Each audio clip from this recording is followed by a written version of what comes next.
يا مساء السعادة والسكر الزيادة، ازيكم عاملين ايه؟ وحشتوني ووحشني الزمن الجميل. مين فينا محبش تفاح الكراميل؟ تفاح اللي بالعسل بتاع المدارس، تفاح الفريسكا، تفاح خد الجميل بتاع المصيف بيتباع بأرقام خزعبلية على البلاجات وفي الشواطئ. طبعا بمكونات سهلة وبسيطة نقدر نعمله ونجيب المصيف لولادنا لحد البيت.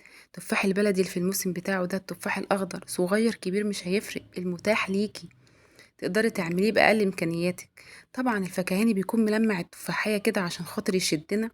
عشان نتخلص من المادة الزيتية دي بننزل بمية سخنة لمدة دقيقة، نغطس التفاح فيها كده ونغسله كويس جدا عشان المادة دي تنزل، ونقدر لما نحط مكون عليها تمسك في التفاحية ما تسيحش منها كده. طبعا هنغسل الكمية بتاعتنا دي كويس جدا.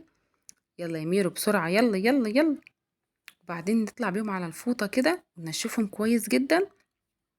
يلا بسرعة على النار، نحضر بولة ونجيب كوباية ونص سكر واتنين باكو جيلي بطعم الفراولة كده، جيلي نوع حلو لون جميل كده. وبعدين كوباية مية صغيرة، ونشغل النار عليهم لحد ما يتعمل زي السيرم التقيل كده بتاع الحلويات. لازم نتأكد انه بقى زي السيرم التقيل او الشربات التقيل عشان يمسك في التفاحية وما يسحش منها وينزل. تمام. طبعا ادانا ريحة وشكل جميل. ننزل بنص ليمونية، وبعدين فانيليا ندي ريحة وطعم حلو كده، ريحة وشكل ولون حاجة رائعة يعني.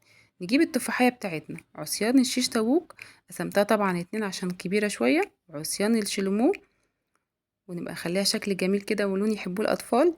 خلصنا الكمية بتاعتنا، نجيب الصينية اللي هنطلع عليها التفاح ده ونمسحها بمادة زيتية، وننزل بالتفاحية نغطسها كده مرة ونطلعها وننزل بيها تاني بعد ما تبرد شوية عشان خاطر تدي لون أحسن وكثافة شوية.